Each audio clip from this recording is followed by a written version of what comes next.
Funding for Yale Cancer Answers is provided by Smilow Cancer Hospital. Welcome to Yale Cancer Answers with Dr. Anees Chagpar. Yale Cancer Answers features the latest information on cancer care by welcoming oncologists and specialists who are on the forefront of the battle to fight cancer. This week, it's a conversation about research into new methods for targeting pancreatic cancer with Dr. Moi Bhattacharyya. Dr. Bhattacharyya is an assistant professor of pharmacology at the Yale School of Medicine, where Dr. Chagpar is a professor of surgical oncology. So, Moi, maybe we can start off by you telling us a little bit more about yourself and what it is you do. I am a biophysicist by training. My lab is very multidisciplinary. We study membrane-localized cell signaling from different perspectives, starting from pancreatic cancer, which is what we are focused on today, but also from the direction of psychiatric disorders and pain perception. And we bring in various techniques to answer the question. We are very question-centric, problem-centric, where the biology is decided first, and then we just bring in various methodologies that are available, or we make new technologies to answer the questions that are important to us. So we are at the Sterling Hall of Medicine, and I'm a relatively new lab. I have been at Yale only for about 3.5 years, and it's been great so far. Okay, so Moi, kind of set the stage for us in terms of how you got interested in pancreatic cancer and what exactly are the questions that you're studying.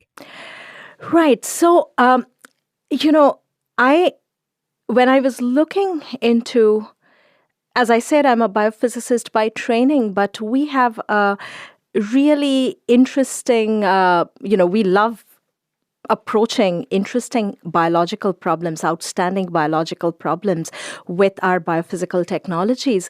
And when I was looking into the literature, it seemed like, pancreatic cancer is probably one with the lowest 5-year survival rates. And there are so many outstanding questions that still exist. I think one of the biggest one is we know that this particular gene called RAS, specifically KRAS for pancreatic cancer, that is a well-known marker for pancreatic cancer. It's mutated in pancreatic cancer more than 95% of all screened patients. So immediately one would think that this would be a fantastic target to inhibit or pharmacologically target to treat pancreatic cancer. And this knowledge has been out there for last 20 plus years. However, in pancreatic cancer, there is no KRAS-targeted therapies that exist still.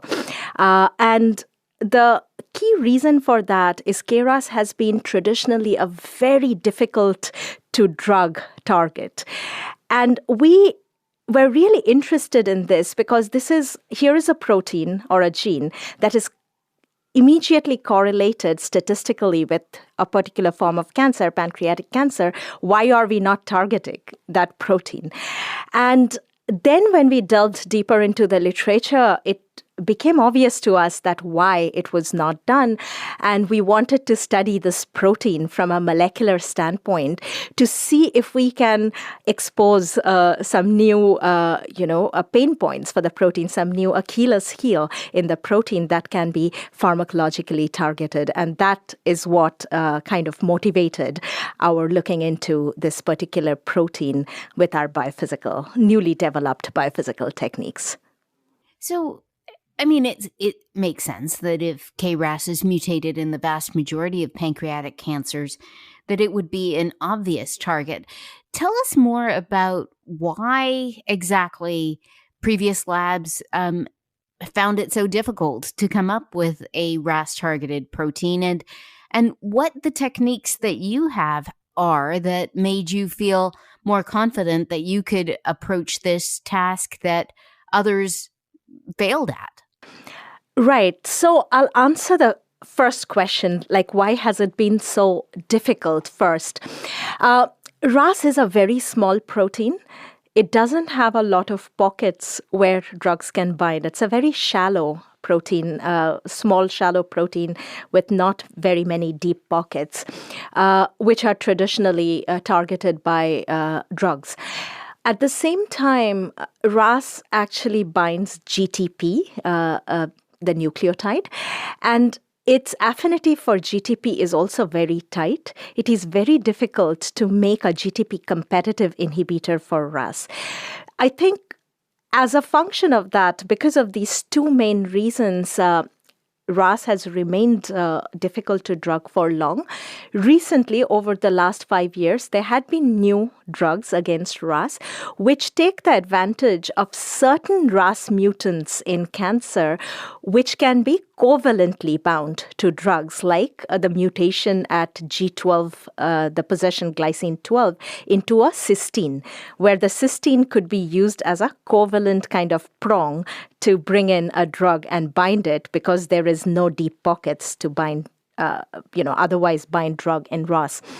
However, in pancreatic cancer, the G12C mutation is not that common. The most common mutations are G12V, G12D, which are not capable of being targeted by this drug because they cannot be covalently modified.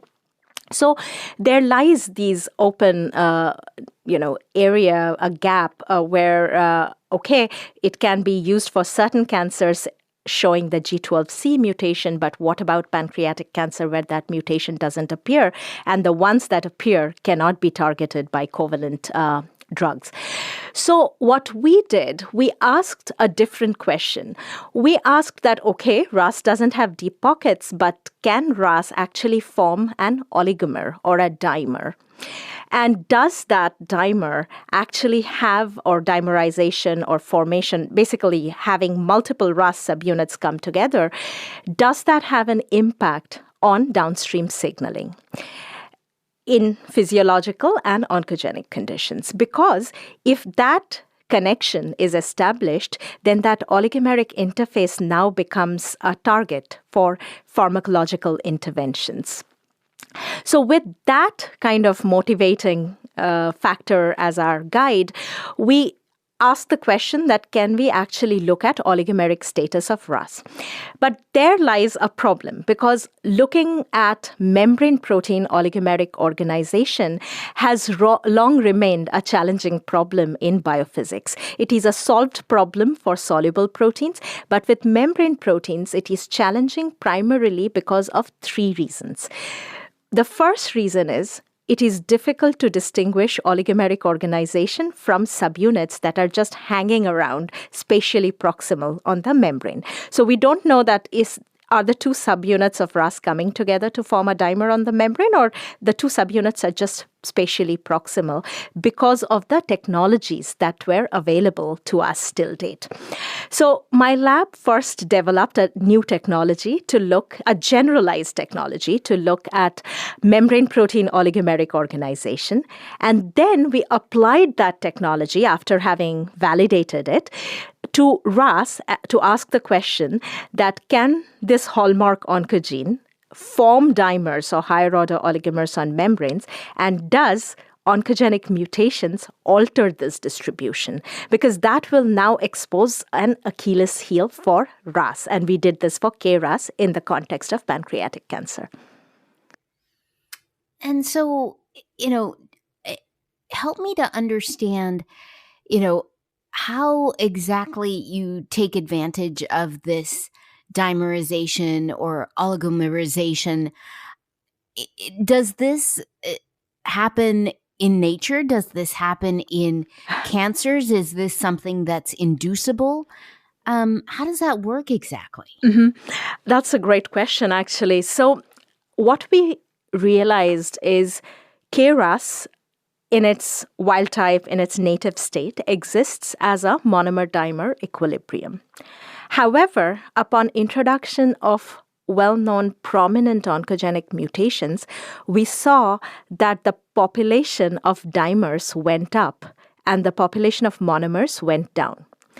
And the hypothesis here is with increased dimerization of KRAS, it may be now able to hyperactivate the downstream RAS-MAPK signaling pathway that has a huge role in cell proliferation and differentiation. And that could be, connected to the uncontrolled cell growth in cancer. So the connection is that increased dimers of KRAS in the oncogenic mutation case actually may now trigger increased MAPK signaling, which leads to uncontrolled cell growth. So we have shown that there is increased dimerization in cancer. Our next goal is to connect this with the downstream signaling aspect. And then we can say that, okay, great, increased dimer, increased signaling in cancer.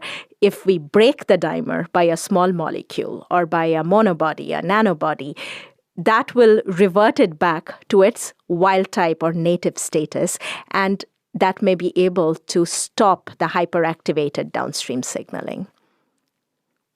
And so tell us more about how that works. I mean, because it sounds like you've already established that when this equilibrium, this monomer-dimer equilibrium shifts towards dimerization, that you have more of this downstream signaling, right? That is more like the oncogenic state. And so I guess there's a couple of questions. One, is it possible, in fact, to break that and to shift these cells to a more monomeric state? And two, does the monomeric state have less downstream signaling that is less oncogenic? So tell us more about how you can kind of revert these dimers back to a monomeric state. Right. So with our new technology, the Native-nanoBleach, where we can look into redistribution of oligomeric assemblies, we can now start screening for small molecules or say an antibody or a monobody that will revert the states. So this is not published. In unpublished data, we have some early kind of indications that there is a monobody which, when we screened using our technology, can actually revert back the increased dimeric state of KRAS back to its wild-type levels. So we have evidence that that monobody exists, and that existed in the literature, but there was not a good understanding of the mechanism of how it was able to kill oncogenic signaling. And now we have provided a mechanistic explanation that, okay, that is happening by actually reducing the dimeric population. So that is our first indication that it can be actually broken. It can be reverted back to the to the wild type status of monomer dimer. The increased dimer can be actually pushed back.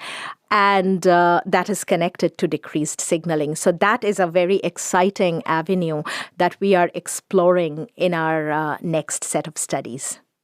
Fantastic. Well, we need to take a short break here for a medical minute. Please stay tuned to learn more about new methods in targeting pancreatic cancer with my guest, Dr. Moi Bhattacharyya. Funding for Yale Cancer Answers comes from Smilow Cancer Hospital, where their cancer genetics and prevention program includes a colon cancer genetics and prevention program that provides comprehensive risk assessment, education, and screening. SmiloCancerHospital.org. Breast cancer is one of the most common cancers in women. In Connecticut alone, approximately 3,500 women will be diagnosed with breast cancer this year.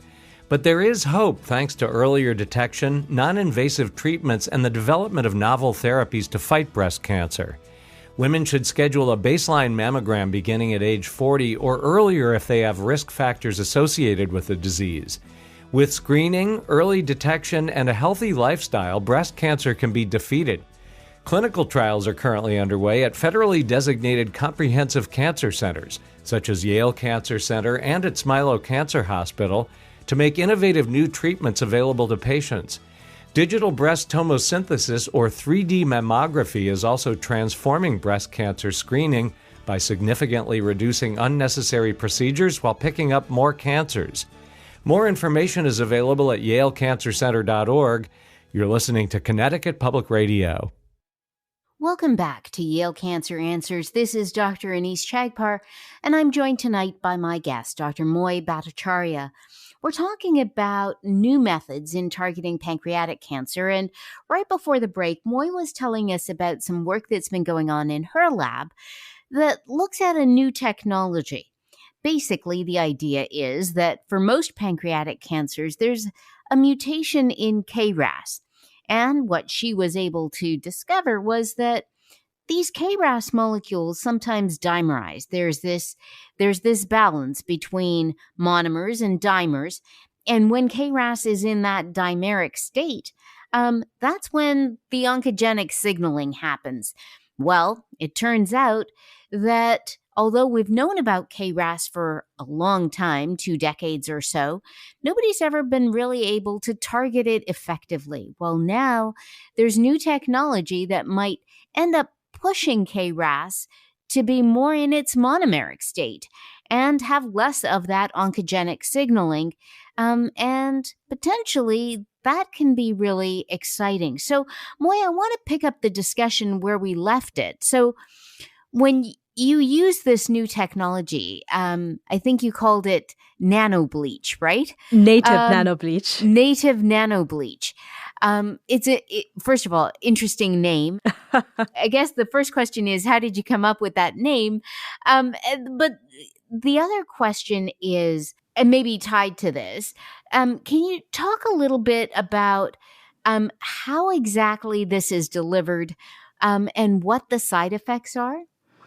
Right. So the Native-nanoBleach technology is basically a way to look into the changes in the oligomeric organization of membrane proteins in the context of their native membranes. So the way we developed this technology is it has remained a challenging problem to look at oligomeric organization of membrane proteins due to many, many different reasons. I think the most prominent reason of those is the fact that membrane proteins sit in a pool of native lipids. So their buffering media is comprised of lipids. Now, most preparations of looking biophysically into membrane proteins erase this native membrane context. Their native milieu is gone. And more often than not, this native locale of the membrane proteins is really important in templating their organization, their function, the downstream signaling, and so on. But there exists really no technology to look at, membrane proteins without the use of detergents, which is what is commonly used, that strips off this native membrane context. That's the first problem.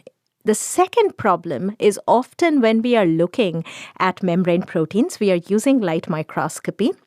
And using light microscopy, it is very difficult to distinguish if 2 subunits of the protein are, say, at 100 nanometer apart from each other, or 10 nanometer apart or 5 nanometer apart when they're truly forming a complex.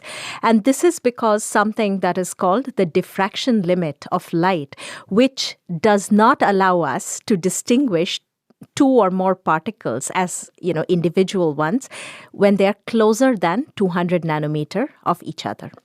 So that is the second challenge. So we didn't have a technology to look into organization of membrane proteins using light microscopy. And finally, any technique that looks into this question has to work with proteins at a wide range of expression levels, including proteins as they are produced in the cell without overexpressing them, with minimal manipulation, basically, to the native environment. So we realized that we used an amphipathic copolymer to basically cut out membrane protein from, circular patches of the native membrane environment. Think of it as cutting out cookies out of native membrane dough.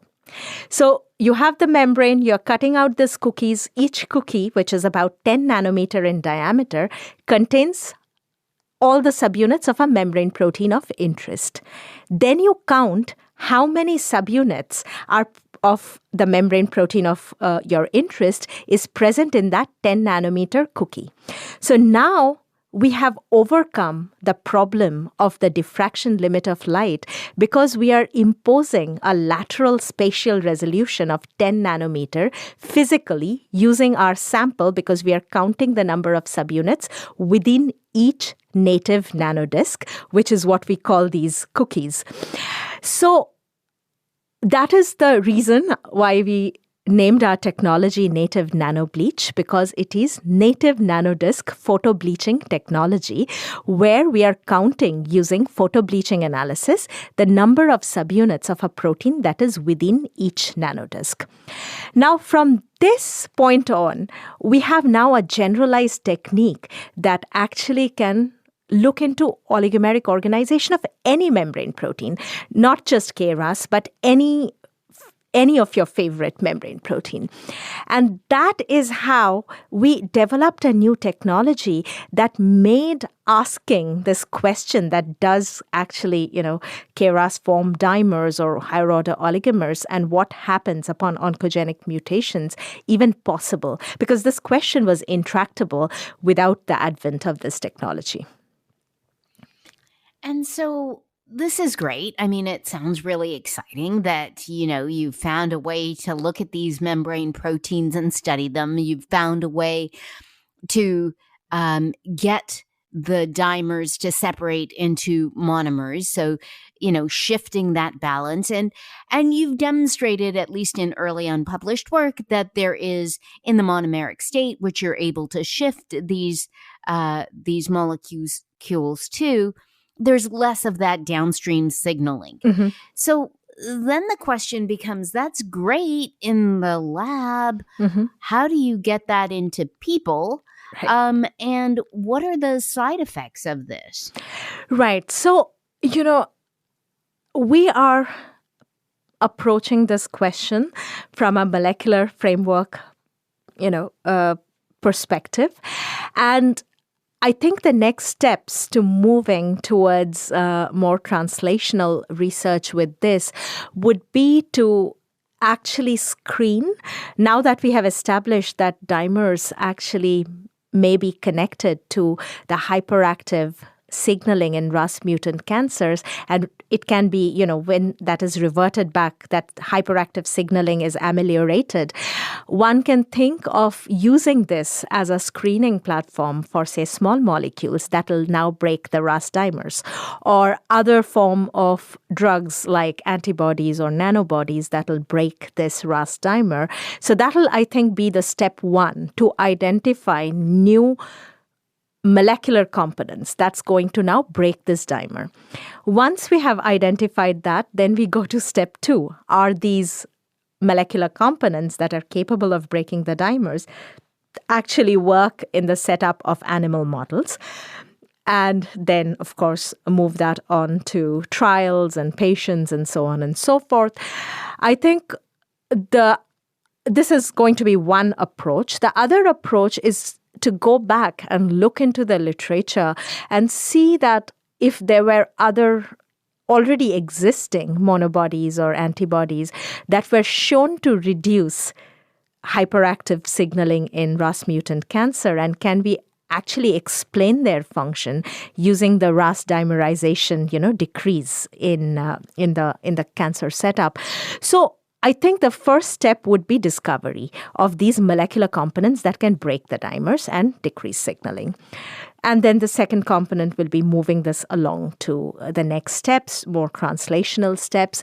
Side effect-wise, the one thing I can think of is, RAS, as we found, KRAS exists as a monomer and dimer to begin with. It has an equilibrium, roughly 50-50, 60-40, I would say. And then only in the oncogenic setup, the dimers go up to like 70%, and the monomers go down to, say, 30%. We have to revert the dimers back to wild type levels. But we don't want to break maybe the entirety of the dimers, because we know that in the native state it already exists as a monomer dimer, and breaking the entire dimeric population may actually be detrimental. So it's like, an abacus scale. We are trying to move it, tune it to the perfect level where the dimers are brought back to the native levels, but not like completely ablated, because I can foresee that might actually have some side effects, like some, negative effects, because RAS signaling is absolutely critical for our cell growth, maintenance, and proliferation.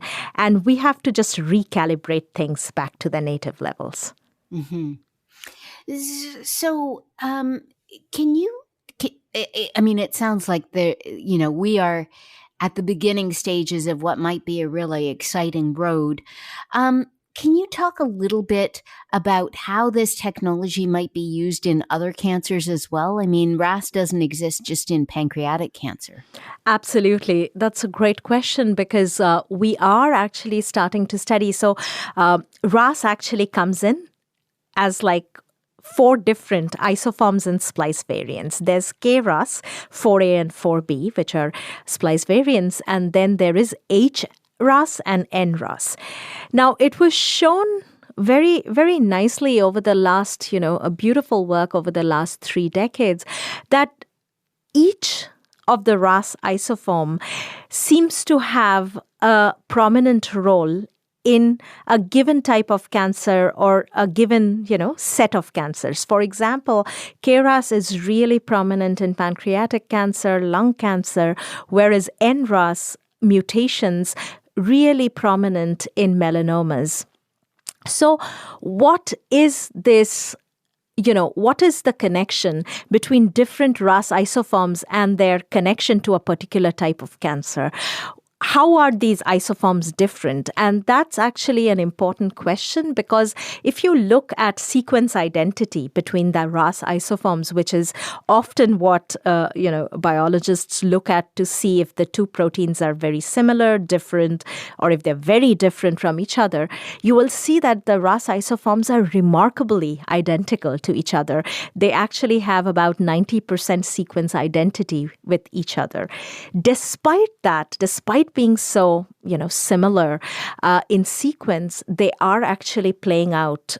They seem to be having different, prominence, different levels of prominence in different types of cancers. Different oncogenic mutations are playing different roles in different types of cancers. So there is, I think, a lot of mystery that is still unsolved.